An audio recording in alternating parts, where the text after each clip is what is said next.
Run একটি এক syllable বিশিষ্ট একটি ওয়ার্ড। এর শেষে রয়েছে একটি কনসোনেন্ট এবং এর আগে রয়েছে একটি ভাওয়েল এবং তার যদি এর সাথে আইএনজি যুক্ত হয় তাহলে এন ডাবল হয় যায়। এস ছাড়া ইডি ইএন ইআর আইএনজি যোগ করলে শেষের কনসোনেন্টটি ডাবল হয়।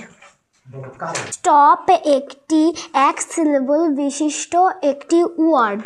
এর শেষে একটি কনসোনেন্ট আছে এবং তার আগে একটি ভাওয়েল আছে, যে কারণে ইডি যুক্ত হয়ে স্টপের পি ডাবল হয়েছে। কারণ এস ছাড়া ইডি ইএন ইআর আইএনজি যোগ করলে শেষের কনসোনেন্টটি ডাবল হয়। Thank you.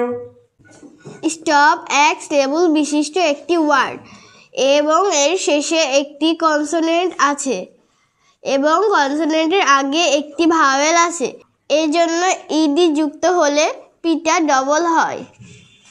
কারণ এর ছাড়া ইডি ইএন ইআর আইএনজি যোগ করলে শেষের কনসোনেন্টটি ডাবল হয়।